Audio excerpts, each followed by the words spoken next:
Da paz do nosso Senhor Jesus seja conosco durante essa noite, para que possamos conversar um pouco sobre um tema extremamente importante para nós, no dia a dia, um tema presente na nossa vida. Né? Então, que o Senhor nos abençoe para que possamos aprender um pouco mais sobre esse tema. Então, nós vamos conversar um pouco hoje sobre obsessão e os nossos pensamentos. Né? E aí é importante a gente começar entendendo que esse não é um assunto da doutrina espírita. Né? Esse assunto foi chamado de exorcismo na Igreja Católica, sessão de descarrego nas culturas afro-brasileiras, expulsão de demônios entre os evangélicos, e a gente vê que no Evangelho já traz esse assunto. O próprio Jesus lidou com esse assunto. Né? Então, eu trouxe para começar uma fala de Mateus, que ele diz: então me trouxeram um endemoniado cego e mudo, e ele, Jesus, o curou, de modo que o mudo passou a falar e ver. Então aqui a gente já vê que é um assunto antigo, amplo, que existe em todos os tempos, em diversos segmentos religiosos. Né?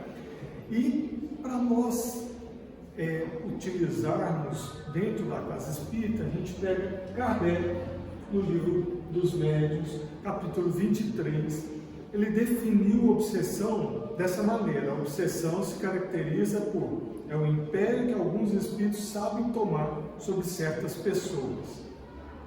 Vamos esmiuçar um pouquinho mais isso. A obsessão é uma influência de espíritos inferiores, ou ditos espíritos imperfeitos por Kardec.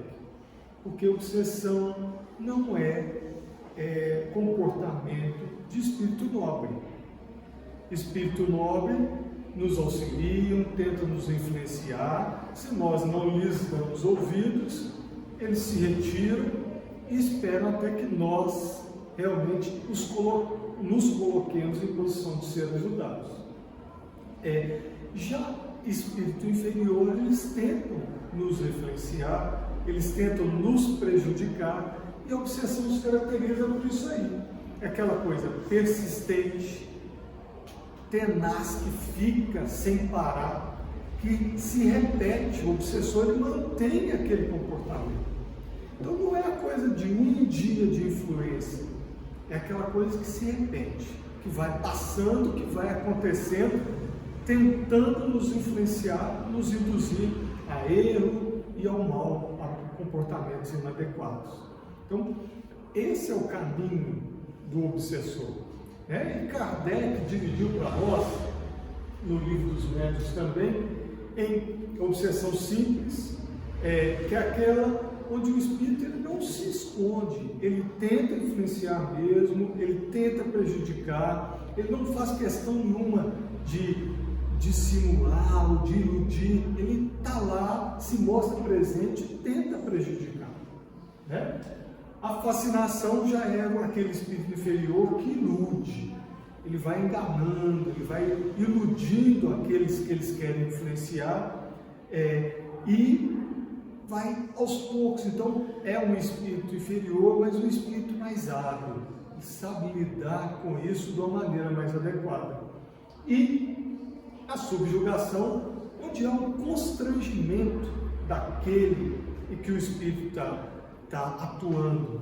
Há uma participação muito importante da maneira que ele há, uma modificação na vontade daquele que está recebendo a influência. E a subjugação pode ser moral, onde há posições completamente equivocadas, escritos equivocados, atitudes muito estranhas, e motora, onde há realmente uma interferência nos nossos movimentos. Eu trouxe um exemplo que está no Evangelho, para nós entendermos o exemplo de um ser que foi subjugado. Um homem trouxe um menino para Jesus E ele diz a Jesus: Mestre, eu trouxe a ti o meu filho, que tem um espírito mudo, e onde quer que o subjugue, convulsiona, ele espuma, ri os dentes e define-se. Disse aos teus discípulos para o expulsarem, mas não foram capazes. Então nós vamos conversar um pouquinho disso aqui. E Lucas, no mesmo trecho, aqui foi Marcos, que Lucas, eis que o Espírito o toma, falando do menino, e repetidamente ele grita, o Espírito o agita convulsivamente, com espumejamento, e se afasta dele com dificuldade, dilacerando. Então, aqui são exemplos muito claros do que é uma obsessão importante, que Kardec deu o nome de subjugação. Nós vamos falar muito de obsessão aqui, de espírito para encarnado, mas a obsessão se dá de espírito para espírito, de encarnado para encarnado, de encarnado para espírito e de espírito para encarnado. Então, a obsessão tem todas essas nuances, mas nós vamos falar um pouco mais aqui dessa, que é do espírito para o encarnado, que é uma situação que nos é mais útil no momento. As outras seriam mais questões para nós estudarmos dentro da casa espírita. E a gente segue, com a relação da obsessão com o pensamento. Então nós falamos um pouquinho do que é obsessão, conceituamos, e agora o que é pensamento? Pensamento no Livro dos Espíritos, questão 89, os Espíritos respondem a Kardec: pensamento é um atributo da alma. O que é um atributo? É uma qualidade, uma característica, é aquilo que é típico, que é peculiar de nós. Então, pensamento é uma coisa que nós temos. E depois a ciência veio nos mostrar que não é uma coisa, na verdade. Pensamento é energia. Pensamento é onda eletromagnética. Então, o pensamento, ele tem uma fonte e ele tem um destino. Mas nesse meio do caminho, existe uma coisa muito importante que o Martins Peralva, com Emmanuel, nos trouxeram, que o pensamento, os pensamentos são elementos dinâmicos de indução. O que é indução? Indução é um fenômeno físico onde, no caminho daquela onda, ela não é só daqui para mim, para ele. Nesse caminho ela influi quem está perto. Então, não é direcionada a um ser, ela tem uma região mais ampla de atuação dessa onda. Então, uma onda mental, uma onda de energia, como nós temos onda de celular, onda de rádio, onda de televisão, mais antigamente, mas temos essas ondas, cada uma estão numa faixa de frequência. Os nossos pensamentos também são ondas em outra faixa de frequência. E que tem esse fenômeno da indução. Por que isso é importante? Porque nós vamos seguir aqui, nós estamos num mar de ondas dessas. Nós temos 6 vezes maior a população de espíritos, todos eles pensam, e mais os 7 bilhões da população da Terra, todos nós pensamos. Então nós estamos entregues a esse mar de ondas, e nem todas são direcionadas a nós, mas muitas delas nós captamos indiretamente por esse fenômeno da indução. E aí Kardec, percebendo essa história e entendendo que o mecanismo das obsessões é através de ondas de pensamento, são ondas que os espíritos utilizam para nos influenciar, para nos enganar, para nos conduzir ao erro. Ele pergunta aos espíritos: será que eles podem conhecer os nossos pensamentos? E os espíritos respondem: conhecem aquilo que queremos ocultar de nós mesmos, afirmando que nem atos, nem pensamentos podem lhe ser dissimulados, ou seja, ocultados. Então, Nós estamos numa posição em que, quando pensamos, emitimos essa onda ela tem voz em outro plano, em outra dimensão. Então, essa onda é como se fosse um livro aberto para quem sabe ler. Né? E os espíritos que estão no plano espiritual, muitos deles sabem ler e tem tempo para ficar observando como pensamos e comparando com o que falamos e o que fazemos.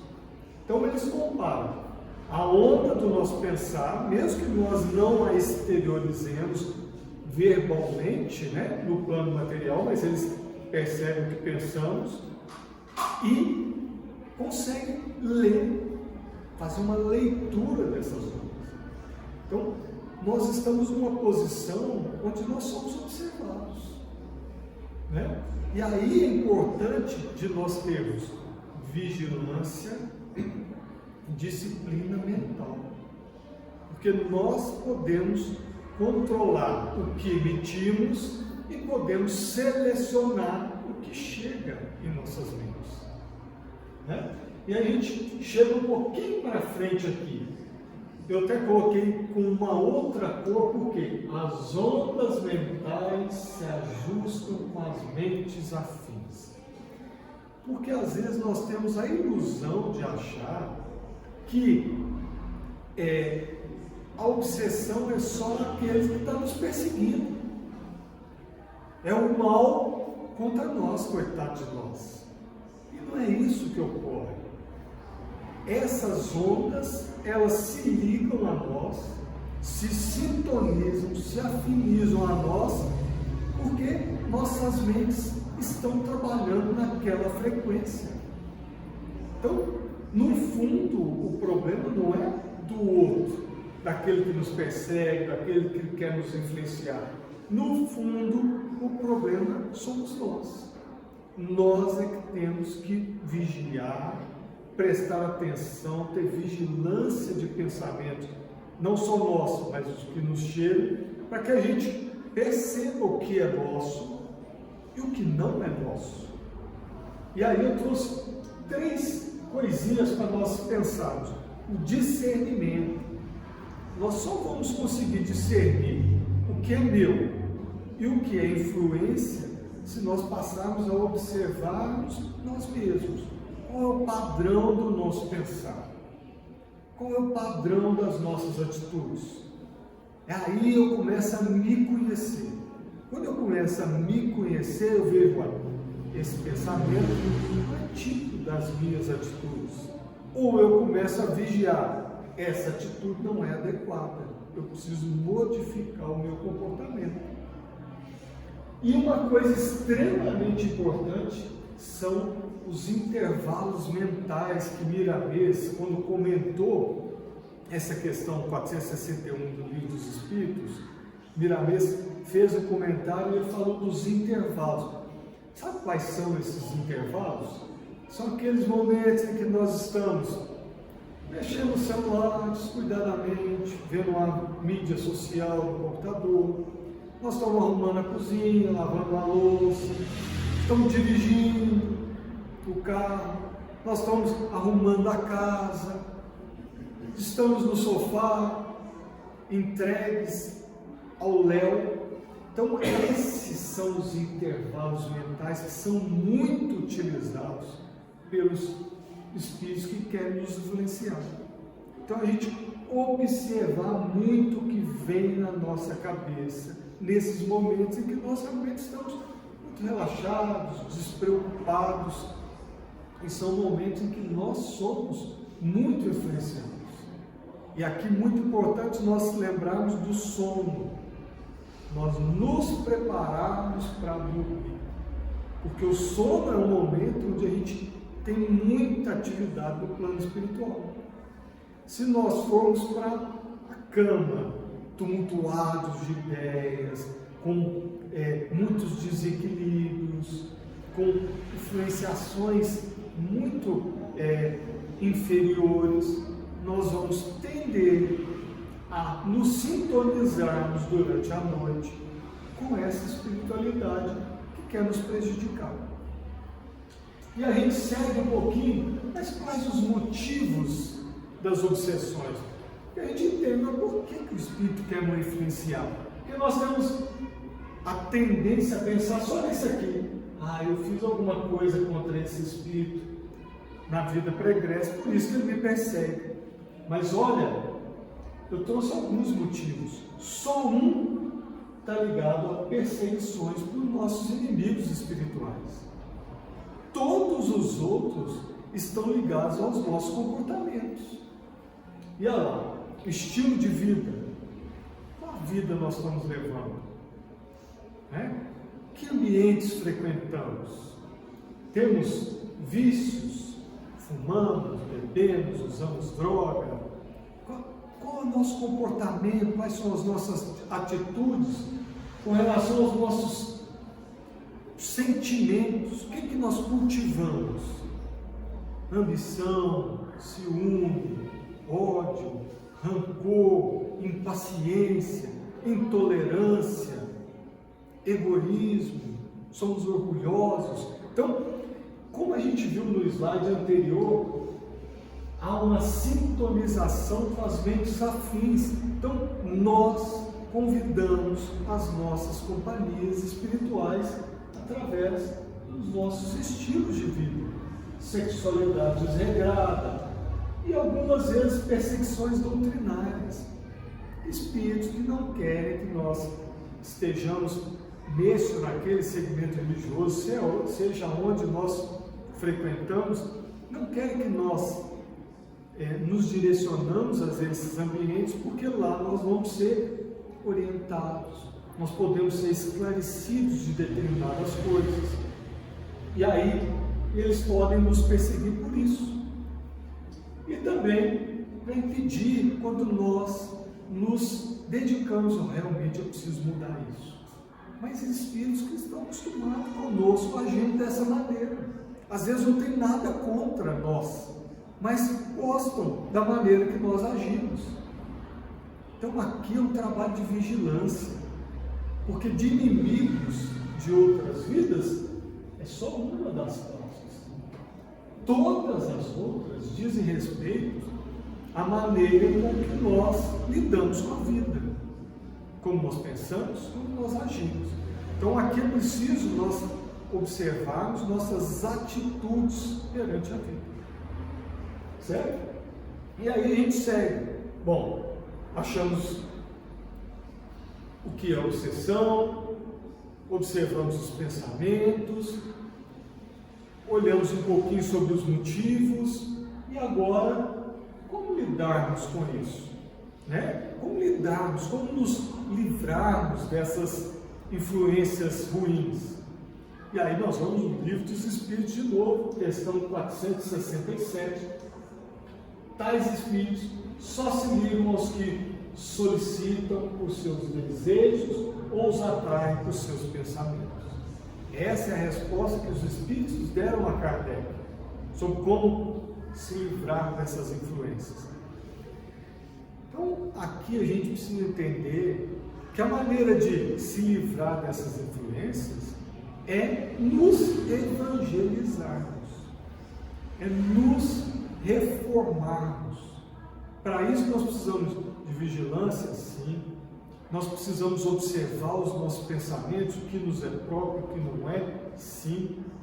Nós precisamos escolher boas leituras, frequentar bons lugares, estudarmos pensamentos, doutrina espírita, o Evangelho, porque o caminho de nós nos libertarmos dessas influências ruins é a modificação de nós mesmos. Se nós não modificarmos o que somos, se nós não progredirmos, se nós não passarmos a vivenciar o Evangelho, viver, porque às vezes a gente acha o Evangelho é tudo muito bonito, é um código interessante, muito bonito, mas na verdade ali é um roteiro de uma vivência digna, é um uma linha que vai nos dar a direção de como nos portarmos retamente, como seguirmos o comportamento cumprindo o nosso dever nessa encarnação. Esse é que é o Evangelho, é para isso, para nós observarmos o que fazemos e o que devemos fazer. E aí a gente segue um pouquinho para lembrar de uma outra coisa, e a gente trouxe uma passagem de Mateus 12:43, quando ele diz: quando o espírito imundo sai do homem, atravessa lugares áridos procurando repouso e não encontra, então diz: eu voltarei para a minha casa de onde saí. E aí ele volta e chega e encontra a casa desocupada, varrida e adornada. Então sai, traz outros 7 espíritos piores do que ele, entrando, habitam ali, tornando o estado daquele homem pior que o primeiro. Isso aqui trazer uma advertência, porque nós temos uma tendência a termos altos e baixos. Nós somos muito instáveis. E nessa instabilidade, ora procuramos o bem, ora modificamos o comportamento, ora esquecemos, voltamos ao comportamento antigo, fazemos coisas que não deveríamos fazer. Então, aqui um alerta para que a gente tenha firmeza de propósito, para que a gente vigie o que fazemos, porque senão vai voltar a ter, nós vamos voltar a receber essa influenciação ruim, certo? É o que Jesus dizia quando ele fazia algumas coisas: vai e não peques mais, vai e não erres mais, porque senão a sua situação pode ficar pior, certo? Do que era anteriormente. E aí a gente chega, vamos buscar Paulo para como neutralizar esse mal que tanto assola o planeta de prova e expiação enquanto nosso, como ainda é o nosso, com muita inferioridade espiritual, com muitas coisas ruins e desagradáveis aqui e acolá, em toda esquina existe. E aí Paulo, na sua carta aos Romanos, nos põe: seja a vossa preocupação fazer o que é bom para todos os homens.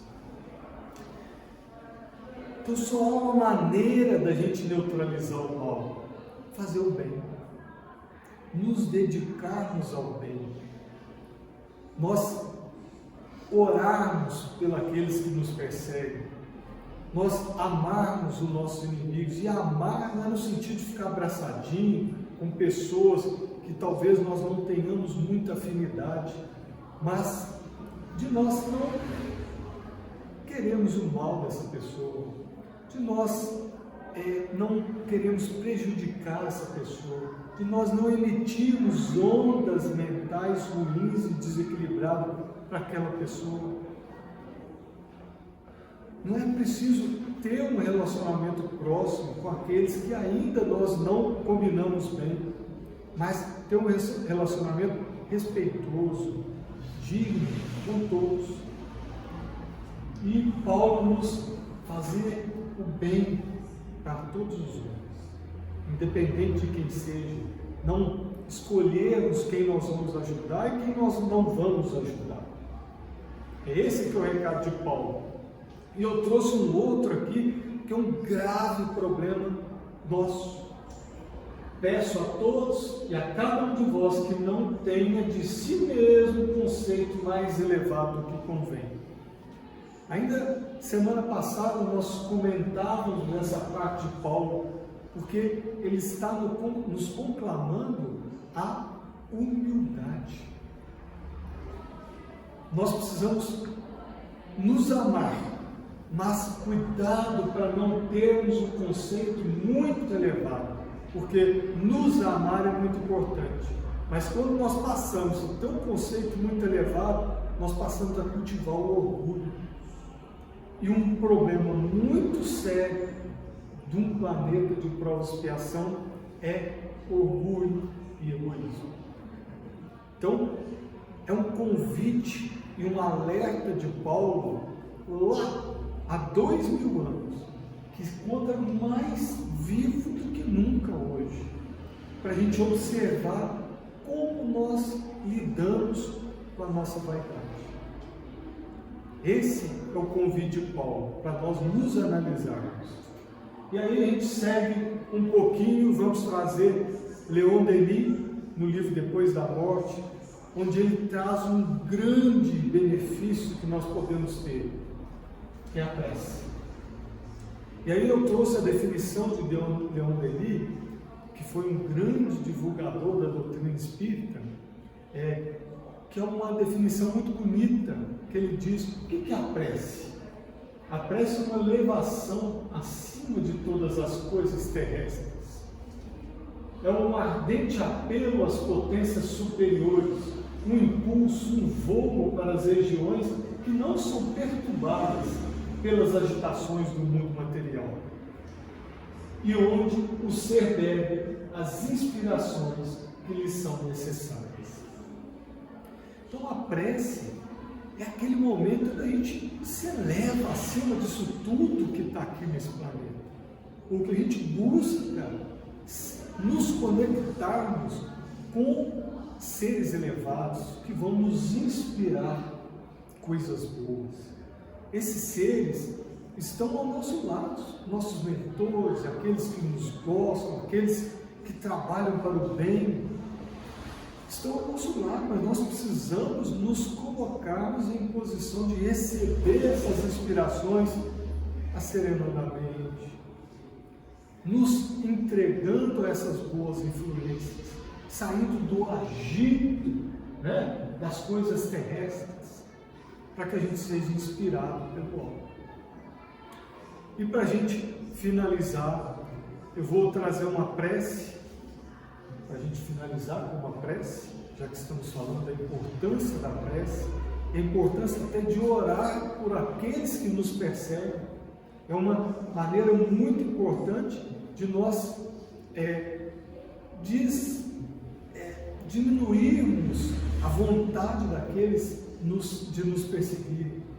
Então, nós oremos por eles, mesmo que nós não nos conheçamos, oremos por eles, para que eles procurem um caminho melhor, para que eles procurem servir o bem, para que também você, ele te deixe seguir o bem, que num futuro muito próximo nós vamos todos estar unidos, nós, nossos obsessores, nossos perseguidores. Então, eu trouxe essa prece de Jerônimo de Praga. Jerônimo de Praga viveu entre 1300 e 1400, foi um filósofo, um estudioso, que trouxe muitas ideias de liberdade religiosa, de uma religião mais consciente, de uma religiosidade, de uma busca por nós nos identificarmos com as coisas elevadas. E ele acabou sendo morto na Inquisição em função de suas ideias. E muitas de suas ideias foram usadas por Martinho Lutero depois na Reforma Protestante. Então, eu vou ler e nós vamos finalizar, com essa prece de Jerônimo de Praga.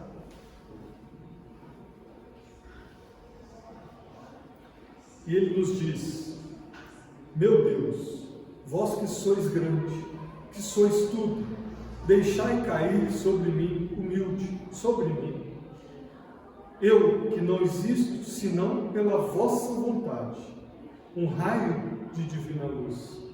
Fazei que, penetrando do vosso amor, me seja fácil fazer o bem, e que eu tenha aversão ao mal, que, animado pelo desejo de vos agradar, meu espírito vença os obstáculos que se opõem à vitória da verdade sobre o erro, da fraternidade sobre o egoísmo.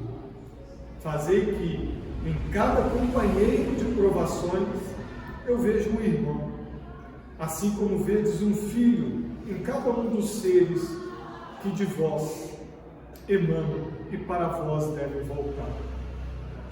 Dai o amor pelo trabalho, que é o dever de todos sobre a terra, e, com o auxílio do Archote, que é uma linha de luz, que colocastes ao meu alcance, esclarecer-me sobre as imperfeições que retardam o meu adiantamento nesta vida e na vindoura.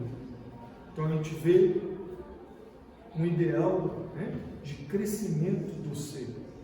A gente vê ideias de tratar o mal com o bem, de nós nos esforçarmos para nos modificarmos, para sermos dignos realmente de sermos filhos da luz, herdeiros do Pai. Que Jesus nos abençoe, nos fortaleça nessa caminhada de ascensão espiritual.